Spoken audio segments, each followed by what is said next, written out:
Hello, anybody there? I'm just adjusting the camera.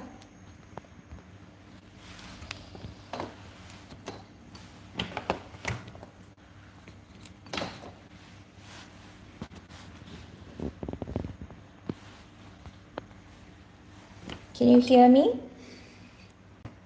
Hi, Samara.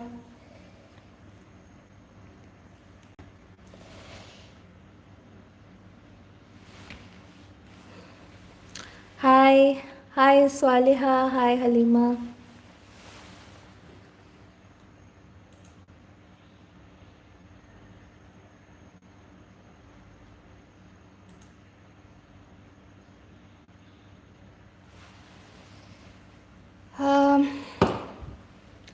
Walaikum Assalam. Tooth Fairy. Okay, so I'm just trying to figure out where to keep my phone.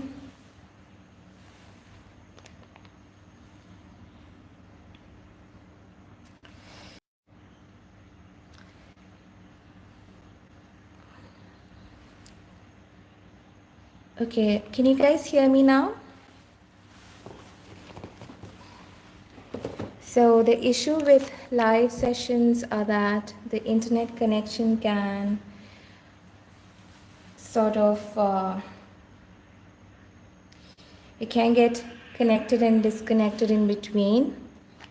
I will move the camera a little closer after showing you a few things. In the beginning, I have to keep it a little away so that it's not too close.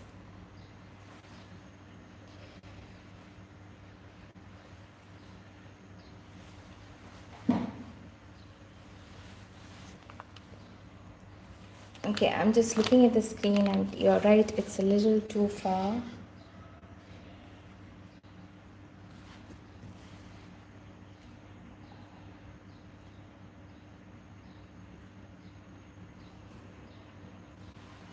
Okay, I think this is better.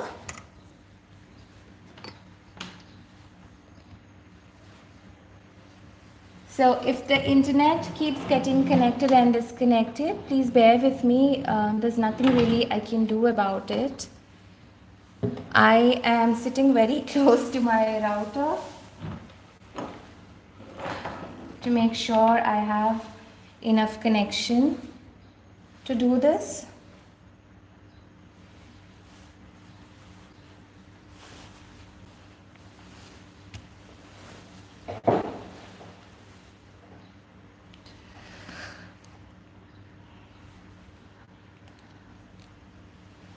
Okay, before we start,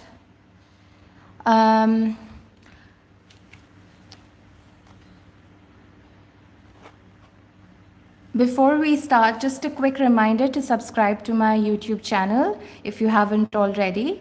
I plan to do more live sessions like these, and of course there are plenty of videos. There are like 100 plus videos already on our YouTube channel that you can watch. Most of them, like pretty much all of them, are child friendly, so you can watch them with your children if you're looking for activities to do during the quarantine and everything. Yeah. Okay, so first of all, I just wanted to quickly introduce myself. My name is Nilofer. You can call me Nilu. I am the founder of Pretty Paper Studio, which is an online art and craft supply store and based in Dubai. And I'm also a lettering and calligraphy artist. I've been teaching in-person and online workshops for a while now. I have taught over 35 in-person lettering and calligraphy workshops, and dip pen calligraphy is one of the workshops that I used to teach. Obviously, the in-person workshops are now currently temporarily cancelled because of everything that's going on. However, my online brush pen calligraphy workshop can be registered for, and you can learn brush pen calligraphy through that. So today we are specifically going to talk about dip pen calligraphy, and this is the workbook. It's not very clear, is it?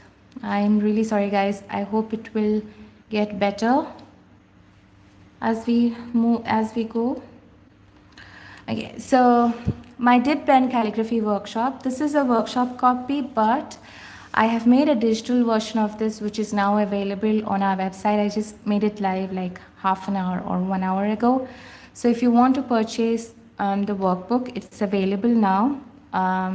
When you purchase, you get immediate access. So you don't have, like, you have to make the payment and then you get immediate access. You don't have to wait for delivery or anything. And then you can print it out and use it as much as you like. It's for your personal use. As you can see, it has a lot of good information about the supplies and plenty of practice sheets, basic strokes, minuscules, majuscules. Some of them are actually bonus, and also empty worksheets. So you can download them and print them as you like. For this particular live, I had also made this worksheet free as a free digital printable. It's available on our website. I hope you guys have already downloaded it. So we are going to use this today, and I'm going to show you how to use this. But if you want more, then of course you can purchase the digital version of the workbook. Okay.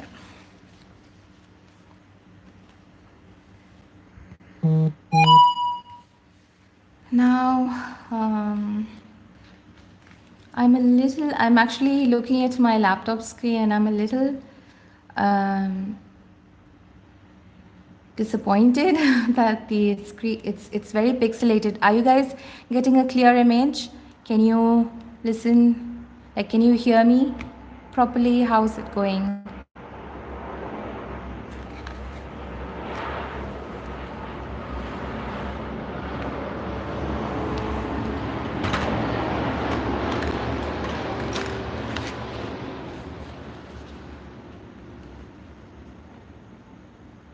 Okay, cool.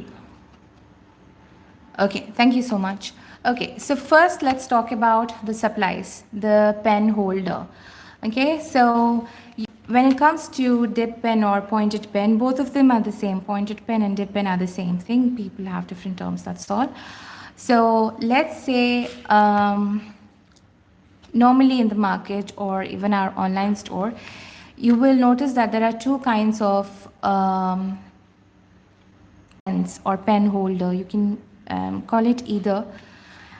There's straight pen and there's oblique pen.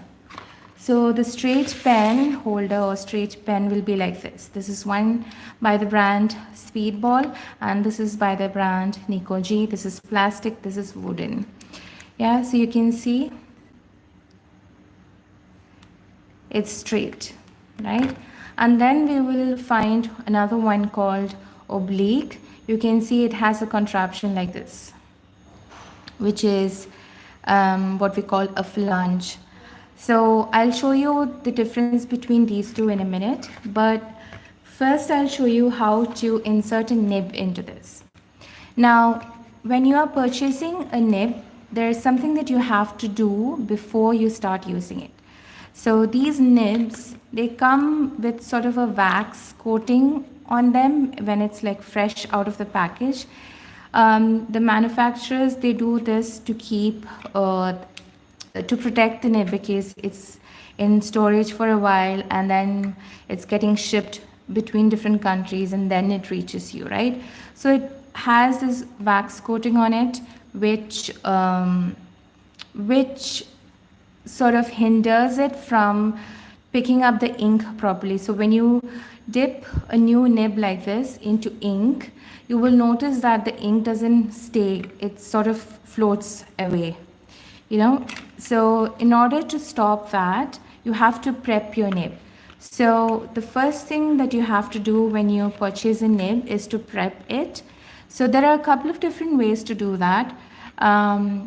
One way is to use a potato. Now, using a potato is sort of controversial because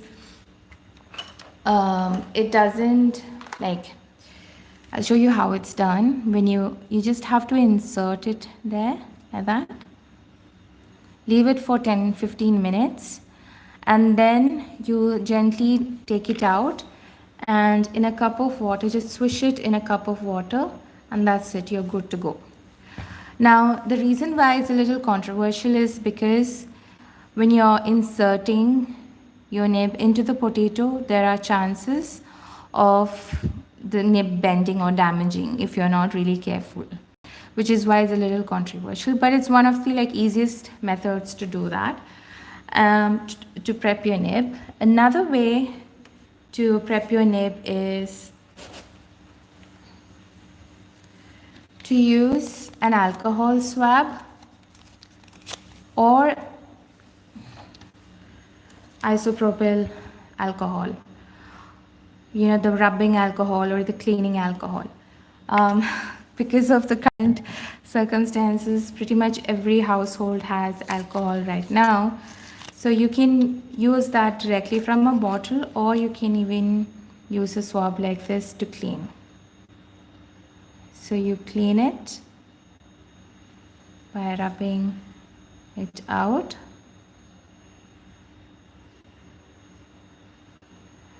And then just swish it in some water. That's pretty much it. It's like very easy, but you have to do this before you start using your nib. Now, once you finish doing your calligraphy, once you finish writing, and before you put your stuff away, you have to remove the nib from the holder and clean it in water. Just plain water will do, or if you feel that the ink is staining or it's not cleaning properly, just use the alcohol swab again.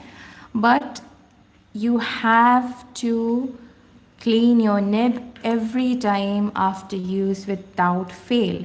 Otherwise, what happens is that it results like the ink stays on your nib and then it results in rusting. So I'll show you, I'm trying to open a little box. Yeah, I'll show you what happens if you don't clean. Can you see the rust? This happens in a matter of hours. It doesn't take days. It happens really quickly. And as you can see, my two nibs are rusted. So I use this as specimen to show my workshop students so that you guys don't do that. So it's very, very important that you clean your nib after use.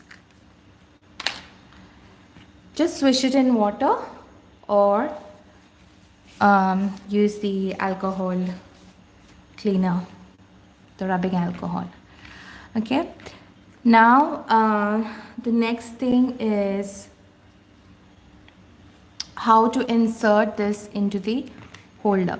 Okay. So like I was telling you earlier, there are two different kinds of holders. One is straight and one is oblique. Now, most of these straight holders or even oblique holders, they come with a circle. It's called a universal holder. So you can just insert your nib gently. Yeah, that's it. It's not going any further. And you're good to go. This is it. That's all. Now, some holders will come with these little petals inside. I hope you can see. So there are like 4 petals inside. So you just have to insert the nib next to those petals, like outside of those petals. That's all.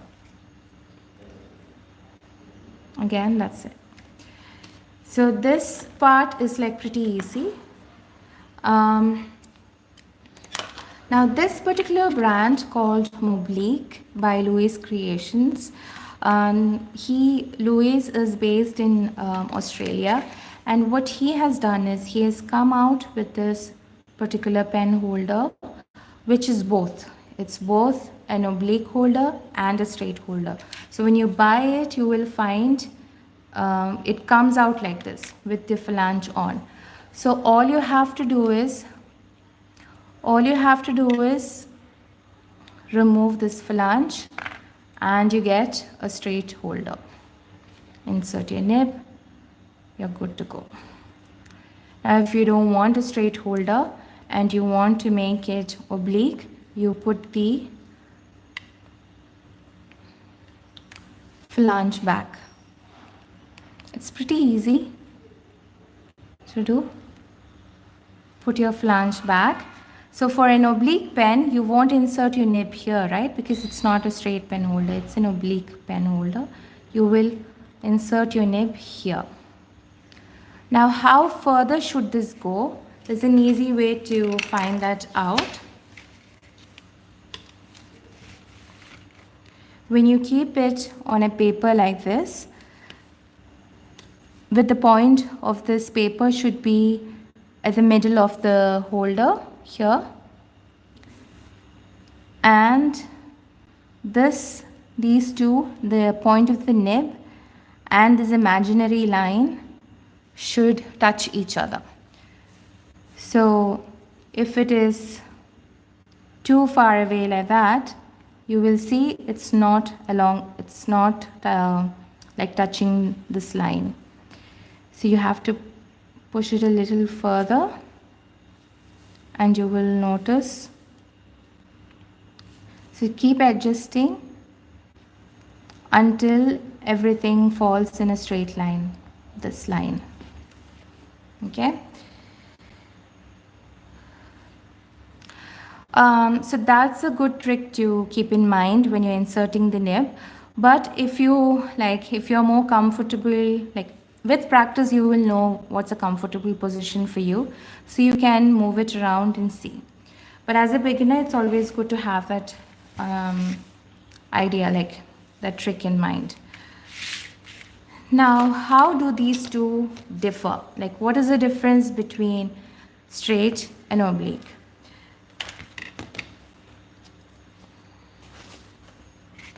Just getting some extra paper. So whenever you're doing calligraphy, it's best to have something buffering your final paper and the table. So keep a few sheets of paper or like a pad or something underneath so that you're not writing directly on top of the table. It's good for your nib. Okay. So how do these two differ? Now, when you look at these two, like when you see me doing it online and on my videos, or anyone else, any other calligraphy artist doing it, it might look like this is more difficult and this is easy, but it's actually the other way around. Let me just get one more nib.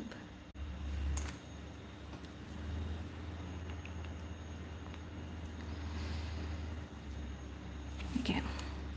So in dip pen or pointed pen calligraphy, you have to write at a 55-degree angle. So these slant lines that you see in the worksheet that I've given you, those are at a 55-degree angle. So when we are writing our handwriting, we tend to write a little upright, isn't it?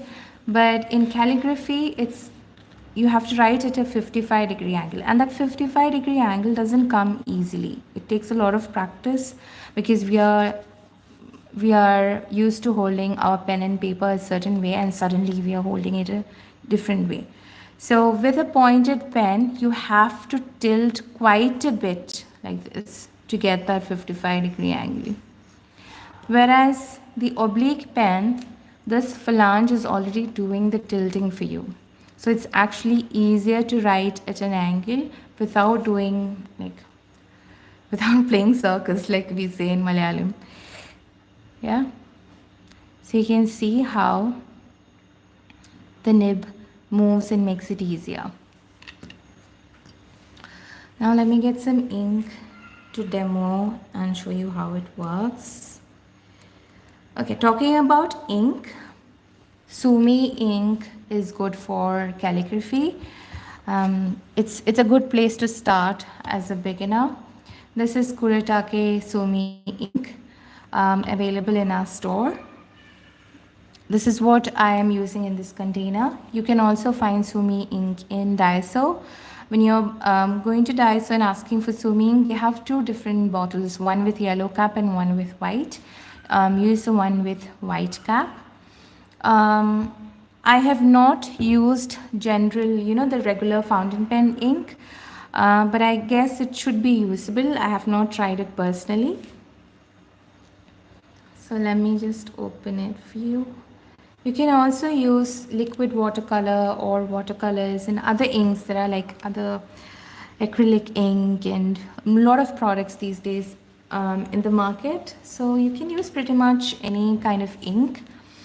Sumi ink is a good place to start. It's budget friendly and it's pretty good quality as well. So when you are dipping your nib in the ink bottle, you see this little hole in the nib. It's called eye.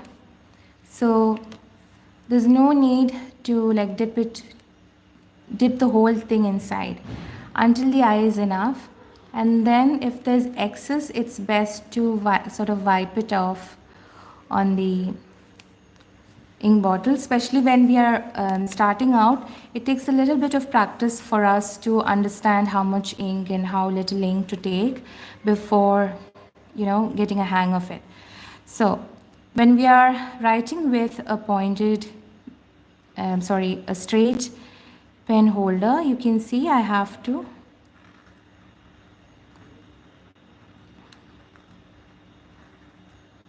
I'm writing at a very weird angle. This is not easy to show in my Instagram videos, which is why you normally wouldn't notice the difference. It's not really easy to capture on camera. But with the oblique pen holder, now the issue with oblique is you will need a wide mouth ink pot. Otherwise, it's difficult to get ink on your nib. So with the oblique pen holder, you don't have to do much tilting. It sort of does on its own. Now how you keep your paper determines as well. So if you are keeping your paper like this upright, like how we normally do when we are writing, like general handwriting, it's very difficult, see, to get the angle. You have to like move your whole body and everything. So it's best to tilt it towards your left. If you are right-handed, tilt it towards your left and then right.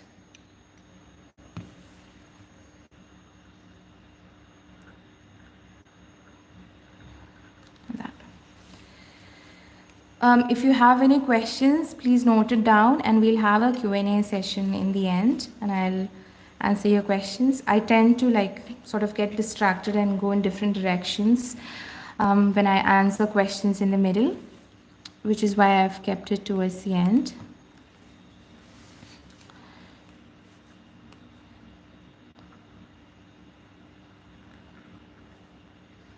So as you can see, when you keep your paper tilted, you don't have to do much of tilting your hand or your pen, and with an oblique holder it becomes all the more easy as well.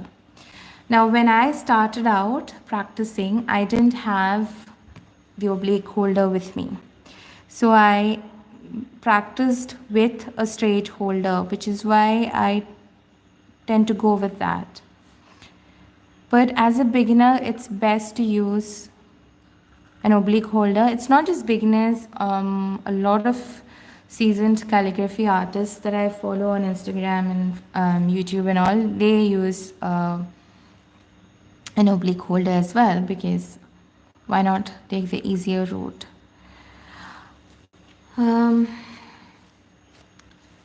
So that's pretty much it when it comes to ink, nib and pen holder.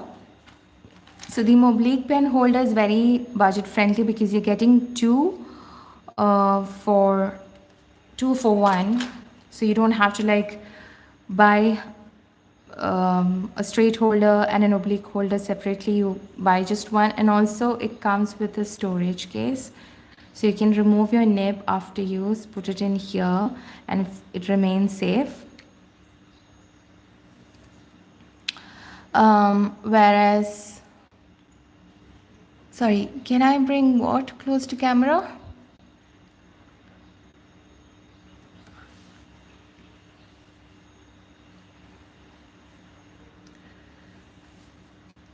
Okay, I'll wait for your answer. So yeah, for you don't have to like buy two of them separately. You can buy just one. The package doesn't come with nib. You have to buy the nib separately. Now let's talk about the paper. Okay, let's talk about the different kinds of nibs. Like a quick overview.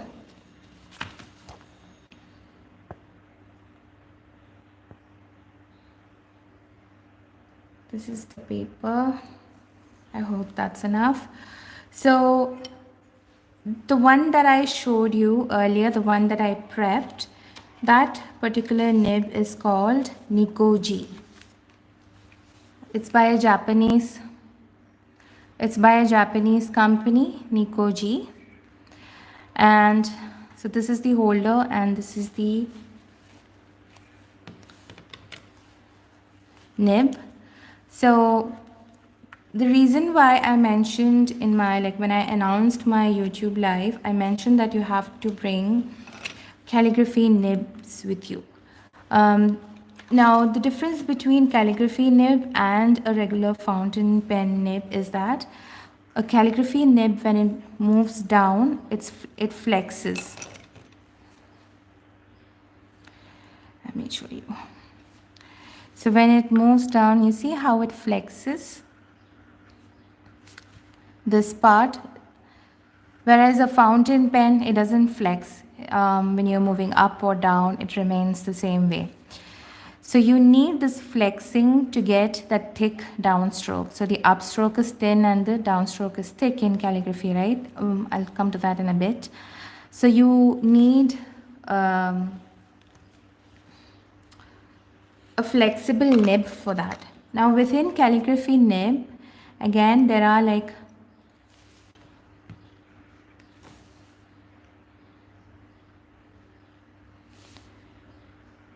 see. So within calligraphy nibs, there are like different kinds of nibs. I have 3 of them in front of me right now. Now, the difference is that this one is more pointy. This is Nikoji. It's more pointy. It's a little rough when you write. Whereas Blue Pumpkin, the original name is something else, but the nickname is Blue Pumpkin. We have all of these in our store, by the way. So Blue Pumpkin, the tip is slightly more softer. And also if you want to write on watercolor paper or any paper which has texture on it, it's easier to use Blue Pumpkin. It's sort of the go-to nib when it comes to writing on textured paper. Then this is called Arrow. You can see how small it is. So the strokes that you get with this will be smaller as well. Now, if you are a beginner, I would suggest getting Nikoji and Blue Pumpkin and you're good to go. And it's always best to have like a couple of nibs in your stash so that you don't have to like keep going and buying more and more from our store or whichever store that you buy from. So this is the Arrow nib. It's quite flexy and it's pretty strong. It's tiny, but it's actually pretty strong.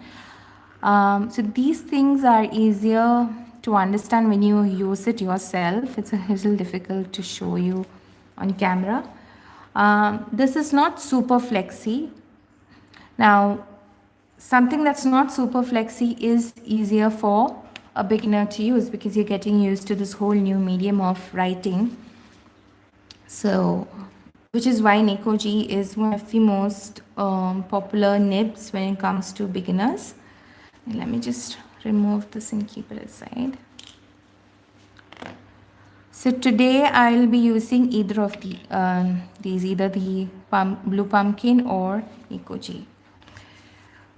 Now in terms of paper, you just need something that doesn't bleed.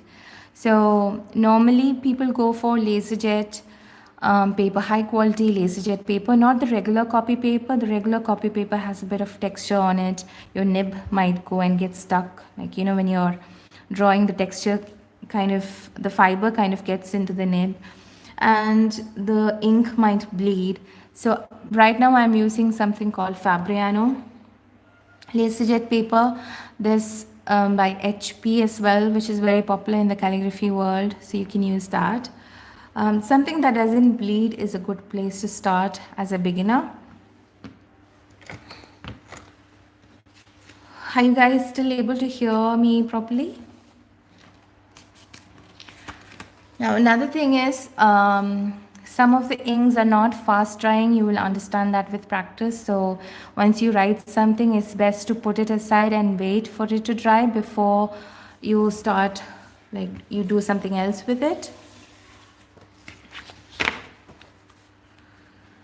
Okay, so now we move on to the basic strokes. I'll do that on a blank piece of paper to make it easier for you to see.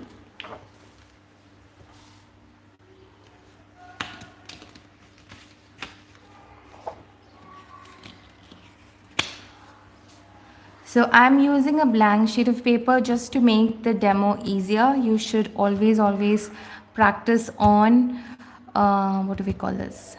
A gridded sheet or a practice sheet without fail.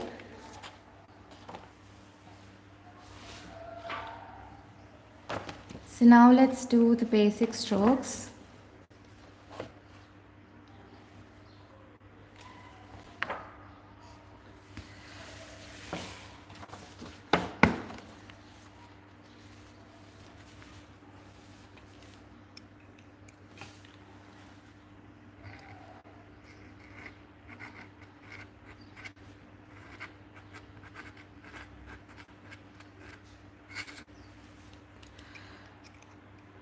So the first one is a full pressure stroke or a downstroke or shade.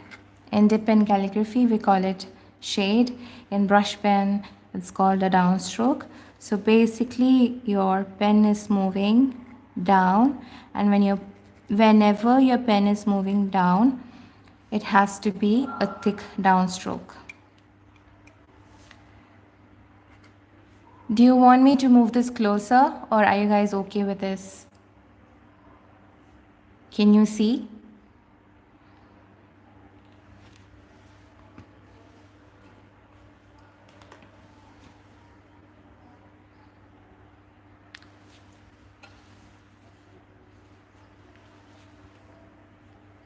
Anybody? Okay. Okay, let me just move the camera a little closer.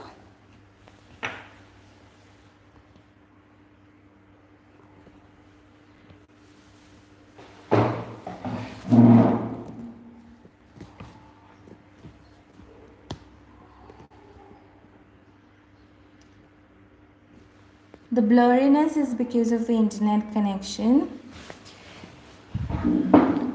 There's nothing I can do about that. We have like a fast connection here, but I'm sorry, this not much I can do.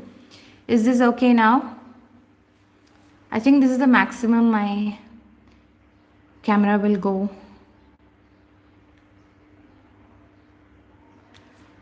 So when you're writing, always remember you have to write at a 55-degree angle.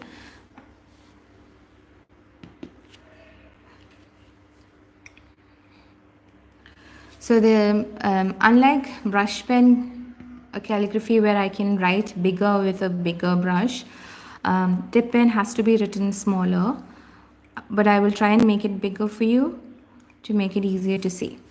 So always remember to do it at a 55-degree angle. I'm writing 55-degree angle, which is given in that,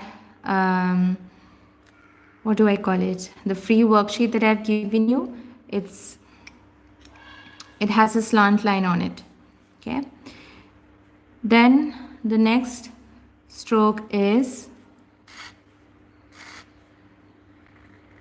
an upstroke, where your pen is moving up. In dip pen, this is called hairline. So this is up, this is down. Okay. Then we have entrance or exit stroke.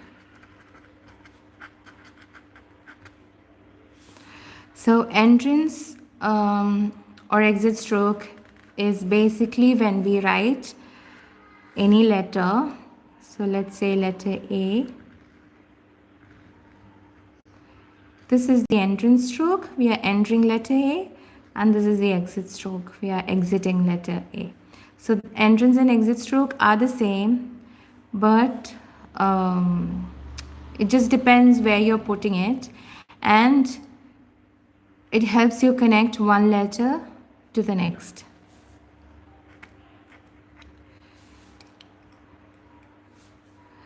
Then we have overturn.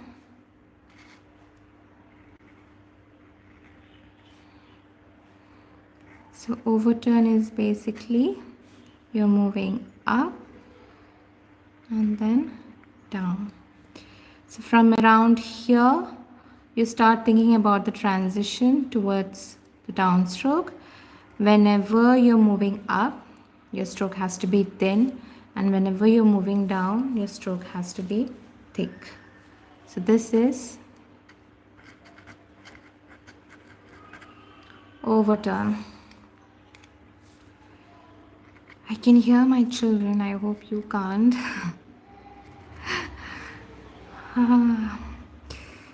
Next is underturn.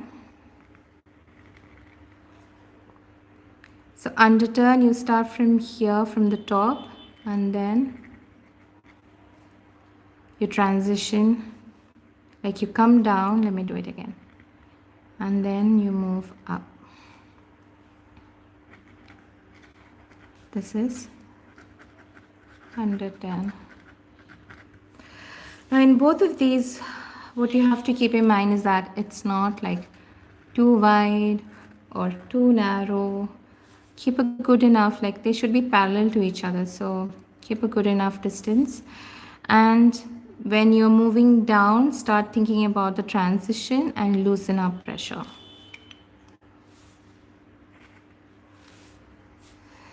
Next is compound stroke. So compound is a mix of these two basically.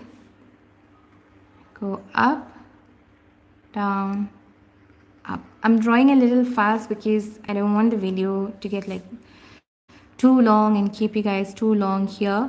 But in calligraphy, it's all about slow, slow, slow, slow, slow, slow.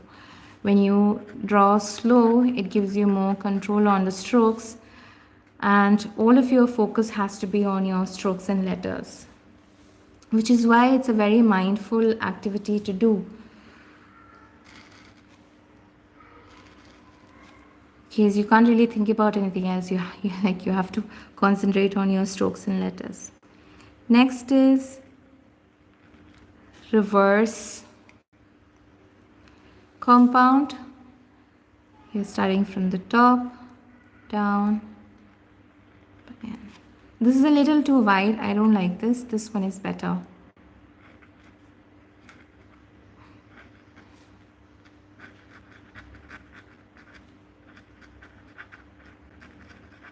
Reverse compound.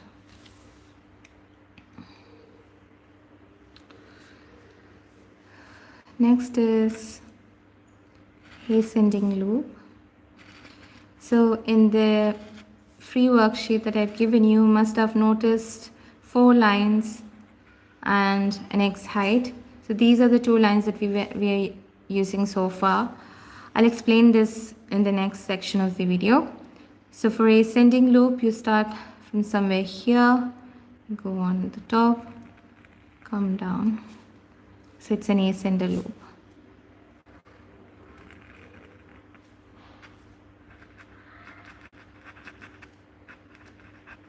Please use that free worksheet. If you don't know what I'm talking about, there's a free tip and calligraphy worksheet on our website that you can download and use. I will link to it in the description box after this video gets uploaded on our YouTube.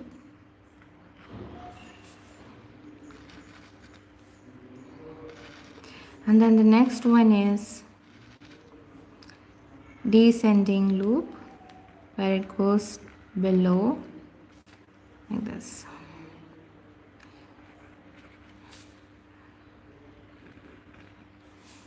Sorry.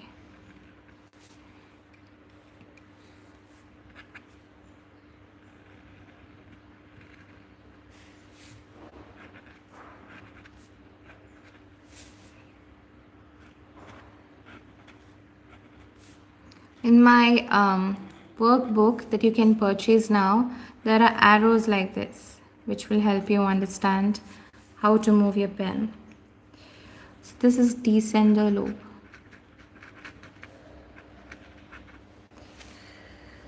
We have 2 more to go, 2 more strokes to go.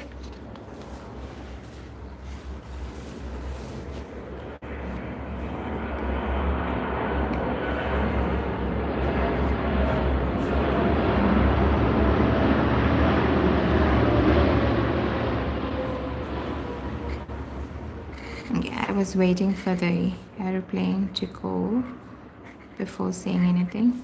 So this is oval. Oval is a tricky stroke to do. You don't start your oval at the top from here. No, you start here when it is 2 o'clock. You know the time, 2 o'clock. So you start from here, you go up, come down, you go up again. Again, whenever your pen is moving up, it's thin. Whenever your pen is moving down, it's thick. Horizontal is thin as well.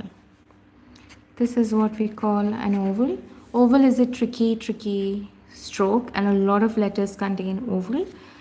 But with practice, you should be fine. Just slow down and don't hurry it. Next is reverse oval.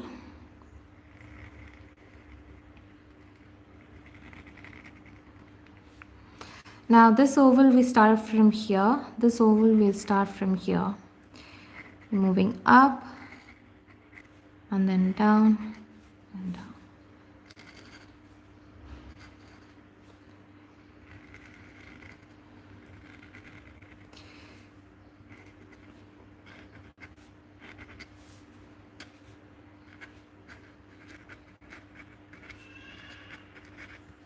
Reverse oval.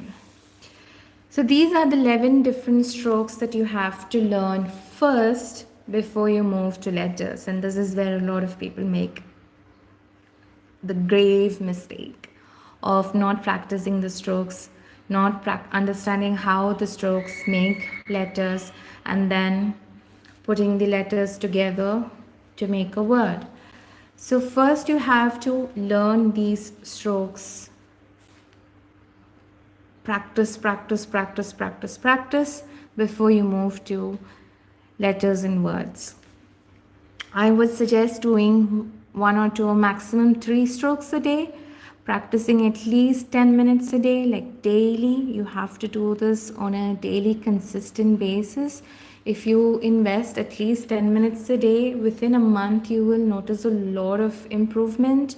The way you hold your pen, the way you will sort of stop writing the regular writing, and even the shopping list sort of becomes calligraphic, because you're more focused on your letters, you understand how they work, and so on and so forth. So if you're wondering why we need to learn the strokes, first I'll just do a quick demo on how these strokes make letters. I'll show you a couple of them so that you understand.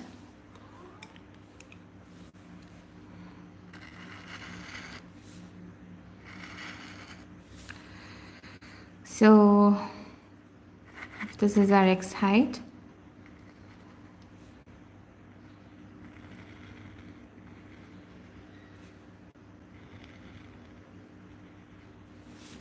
It should be more tilted. Anyway, so you can see the letter A is a combination of 3 different strokes. We are not writing like that. This is not cursive writing. This is not regular handwriting. It's you draw one stroke, lift your pen, another stroke, lift your pen, another stroke, lift your pen. So letter A is a combination of 3 different strokes. You can say this is the entrance, this is the oval, and this is downstroke with an exit stroke, or you can also say this is an underturn which is not finished. So you can see how it works.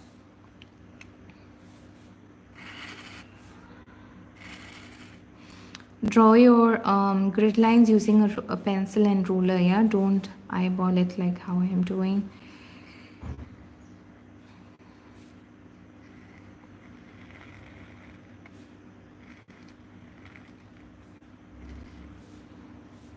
This is letter B. There are 4 different strokes.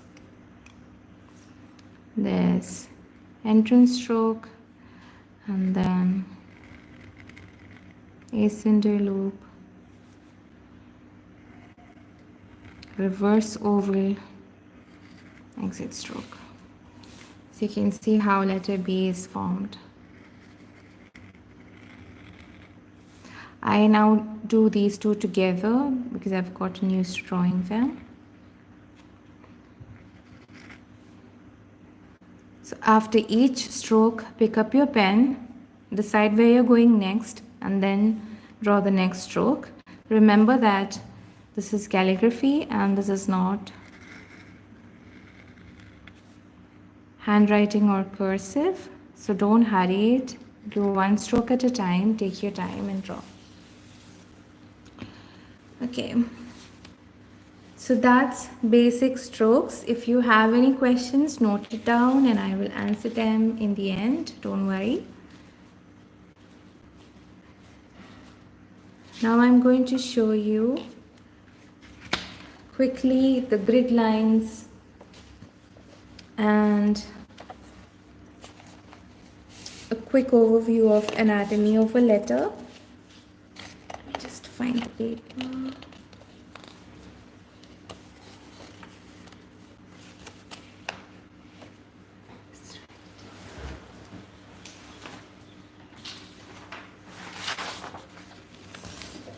So these are the 4 lines that you see in the free worksheet that I've given you, and you can see X written on the side. Right. You see? So the first one is the ascender, then the second one is waistline, then we have the baseline and descender, and this gap is X height.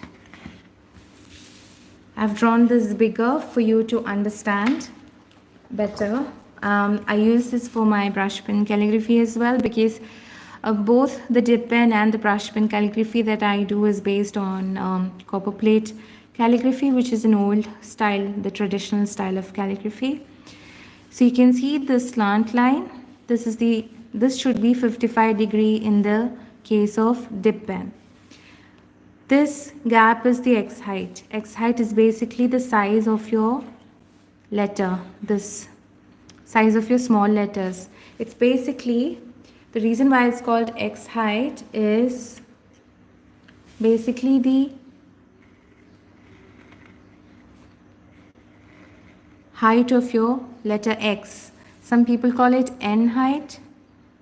So letter N, small letter, yeah. So that's X height. You can change the distance between these lines. You can play around and you will get different sizes. Like the size of your font or of your letter keeps changing.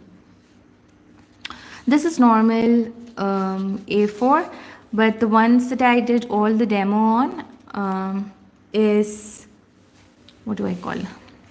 The Fabriano paper that I spoke about earlier. That's the one that I drew the strokes on. That's not normal. This is the regular copy paper. It's not bleeding much, but it still has a bit of a texture on it. Copy paper also comes in different qualities, so you can like play around and see which one suits you best. Okay, so this is ascender, baseline, baseline, descender. Okay, so this baseline and baseline is where the top part of your letter and the bottom part of your letter will go and sit. It won't go beyond that. It won't go beyond this and it won't go below this. Same way, your ascender of H and L will stop here because this is your ascender. It won't go beyond that. And this bottom part, the descender of letter P, won't go below this because this is your descender. Now let's say there's letter G after this. Let's say this word is helping with letter G in the end. Then the G also will come and stop here. It won't go beyond this. So I hope you understand why we need the grids. We need the grids to keep the letters in consistent and like the height, weight, everything is consistent. It's not lopsided. You're not going in like different directions. Everything stays put, stays in place. And this is even more important when it comes to copper plate or traditional form of calligraphy. With brush pen calligraphy, people tend to like play around, but in dip pen, it's a little bit more strict. It's best to learn this way. It's best to learn the difficult part before moving to the easier one. And also, you can always play around with the gap between these lines and change the style of your words.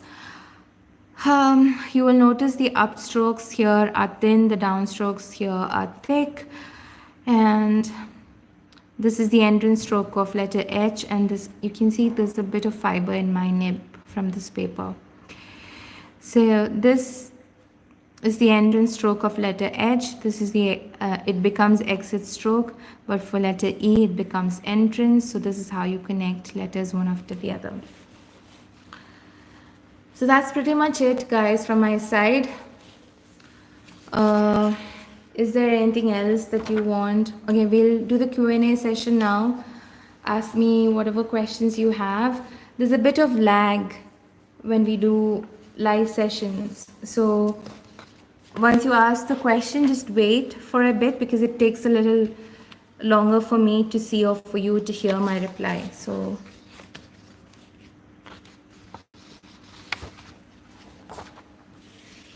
ask away any questions that you have. I hope I haven't forgotten anything. I have shown you nibs, how to prep, how to clean it, how to insert it in ink bottle and the pen holder. I have spoken about the ink, the paper, basic strokes. Oh, thank you, Tooth Fairy. Alhamdulillah. So I'm used to teaching, right? So I sort of know what are the questions people, like beginners, tend to have. So I go into that even before anybody asks. But if there's anything else, hi, Dr. Asna. Yes, there's bounce in calligraphy. It's called bounce lettering, but pick of it's actually a loose pack, so I have already taken it out of the cover and it's in zip. Okay, let me answer one question at a time. Sorry, this is why I get distracted with questions. Okay, about bounce lettering, yes, there's bounce lettering. You can do bounce in your calligraphy. It's called bounce lettering. It's a modern style. So it's basically what you do is you bounce off these grid lines. So instead of keeping your letters in within the X height, you sort of go above or below. Let me show you a quick example with my pencil. I can hear my youngest crying. So this is how you would write letter M.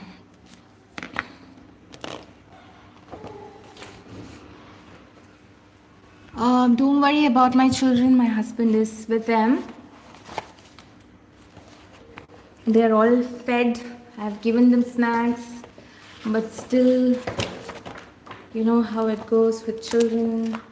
Okay, I'm looking for the pen. Okay, so generally in calligraphy, this is how we would write letter M. I'm doing with a regular ballpoint pen, but in bounds, it would go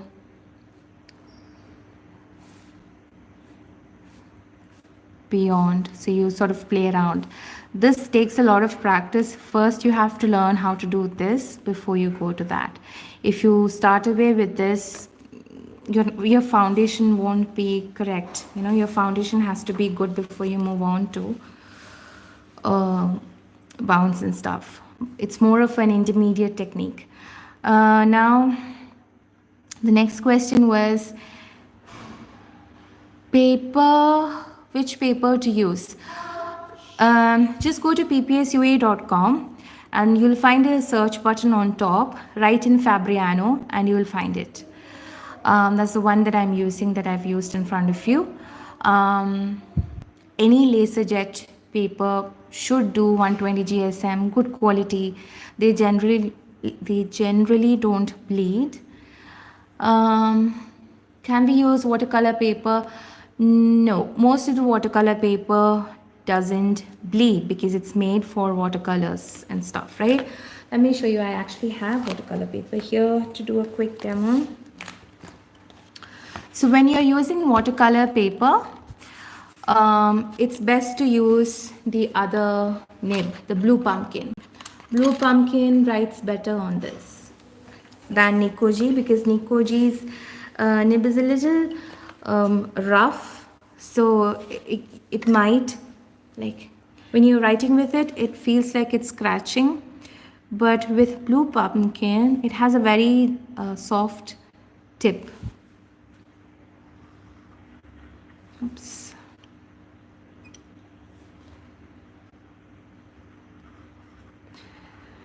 And also there's another secret trick to write on textured paper, that is to spray it with hairspray. So you don't have to do this with like Canson B watercolor paper that I'm using here, Canson watercolor paper, you know, the regular ones. But let's say you're using Khadi paper. Store is ppsua.com. If you're using Khadi paper, which is very heavily textured watercolor paper, and if the texture is getting too much on your nib, then you can spray some hairspray, wait for a bit, and then write. This is B watercolor paper, again from ppsua.com, and this is the blue pumpkin.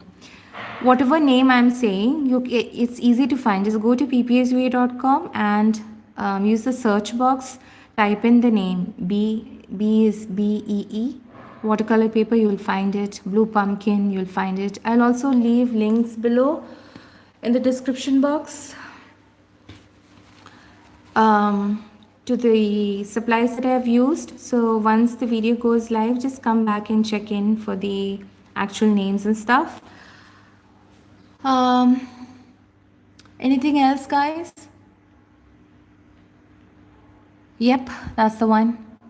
Blue pumpkin, Bros 361 Steno blue pumpkin. This is really good to write on textured paper. So this is why I was telling you earlier, it's best to have like a couple of different brands in your stash. So when you're buying, just buy Nikoji, and like, I'm not trying to upsell or anything, I'm just genuinely telling you, it's best to have like a couple of different nibs in your stash, so that when you feel like writing on watercolor, you can do that on watercolor and use the other one on regular paper and all of that. Anything else, guys?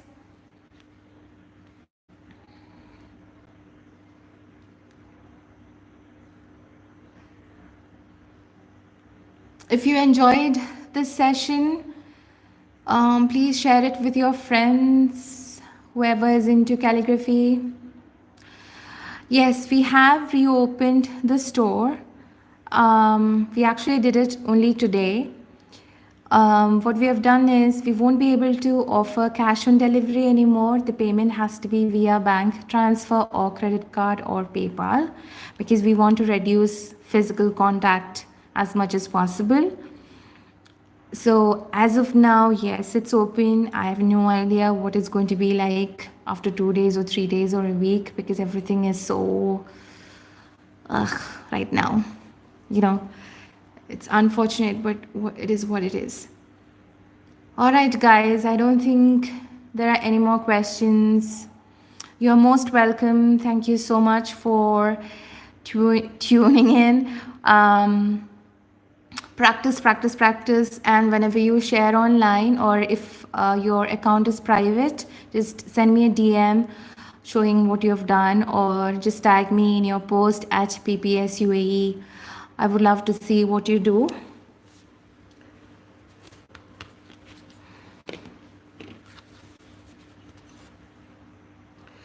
You're most welcome. So I guess that's it. I'm going to sign off.